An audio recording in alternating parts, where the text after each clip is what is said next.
that. Yeah, it's a hat. You know, is it a hat? I don't know. Let's just talk. You're not here to see my hat or worry if my hair is messy.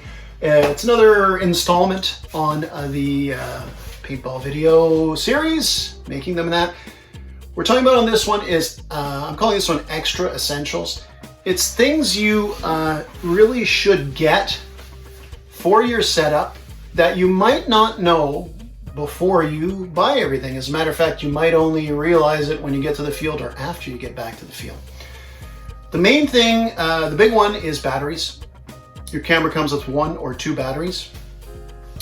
No matter how much money you spend on a really expensive or really cheap action camera, the batteries don't last that long. So if you're going out and you, for some reason, are only playing maybe an hour, that's just what you play, maybe 1, or if you're lucky enough to have 2 batteries that come with your camera, that works. But otherwise, you're going to need spare batteries. And like a lot of things, it's like when you buy a printer for your computer.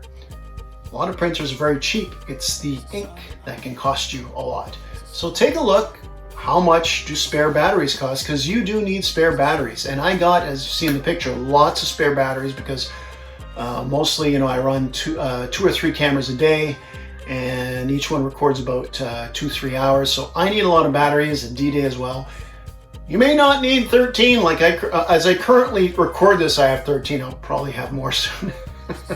You don't need that many necessarily, but you do need spare batteries.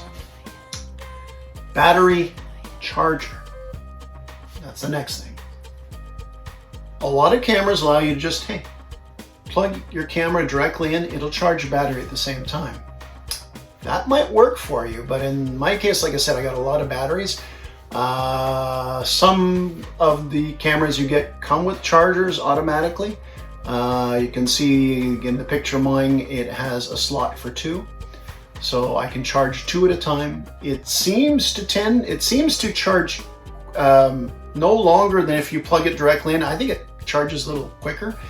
And you know, if you've got the charger in that, it usually comes with its own cables. You can have 2 in there, and you can even charge a 3rd battery in your camera itself, but do get a battery charger. Now this one, which a lot of people is gonna say, you need an external case for your camera.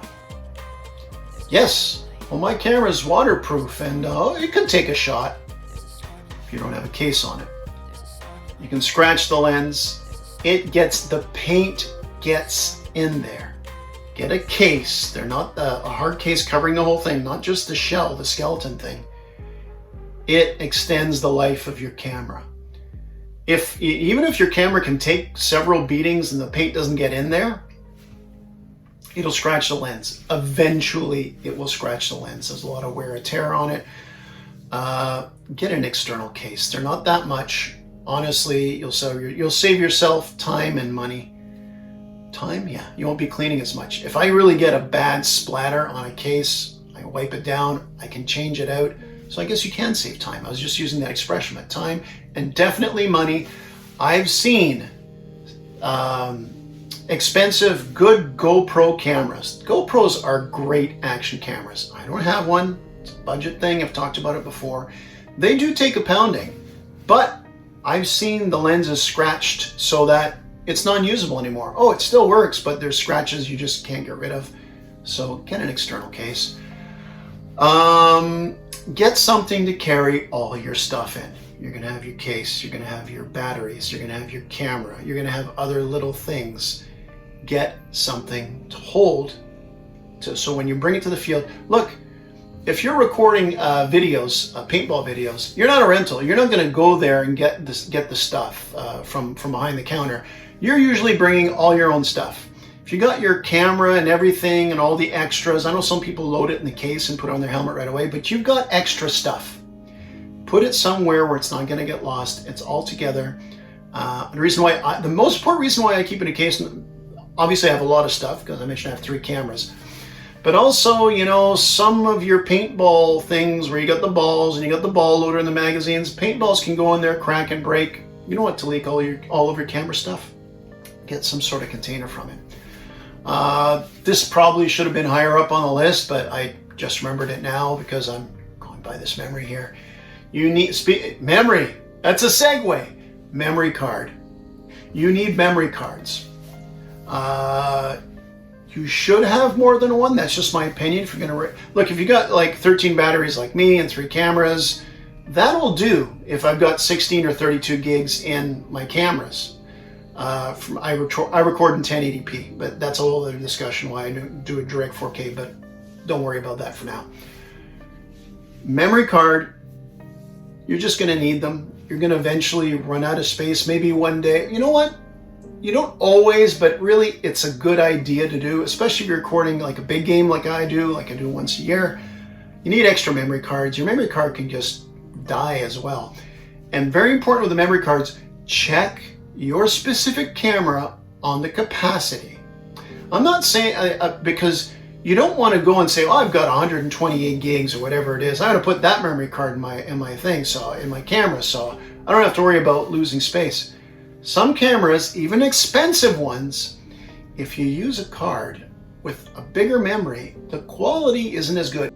So my cameras, like one of them max is 32 gigs, the other two of that brand is 64. I don't know why it is, but that one that limits 32, I've put 64 in it. Guess what? The quality sucks. I've had a conversation loosely on the field in a staging area with another guy who records videos. He said the same thing. So you can kind of do your homework on that, say, you know, what's the capacity? What's the biggest card I can put in there for quality? And maybe go in a place like a Discord or a Facebook group for people that use the camera, specific camera you're using, to make sure, because I mentioned I've got one that at 32, that's the best quality. I could put 64 and record, but it's going to be crap. When I actually go to the manufacturer's site, it says, yeah, you can put up to 128 or whatever the hell it was.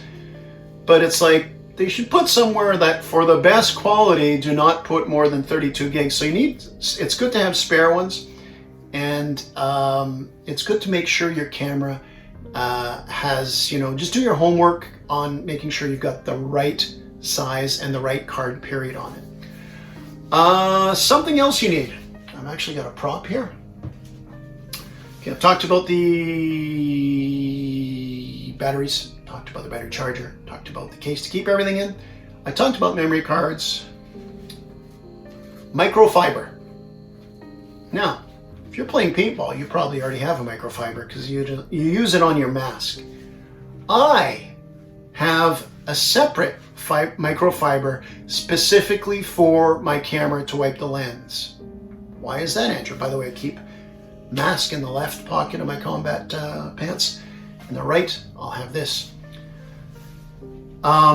When you wipe your mask, and I use one side for wiping, the other side for buffing, you can be diligent, like, well, because you want to use the buffing side on your lens. You don't want to put more paint on it.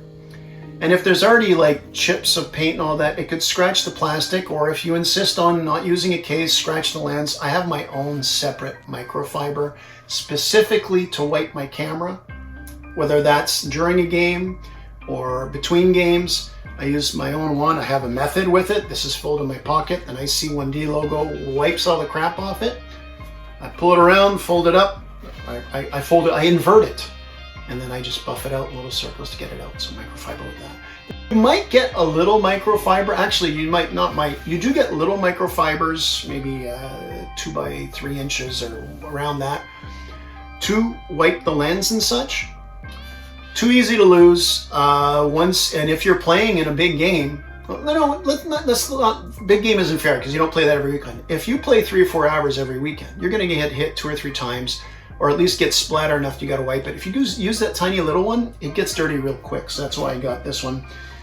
It's not too big. I've got one that's twice the size as well, but it works out well. So these are essential extras that I think you really need for paintball video editing. There'll be more to this series. Thanks for watching. If you have any other suggestions, put them in the comments. Thanks, and hey, just keep it simple. Have a good day.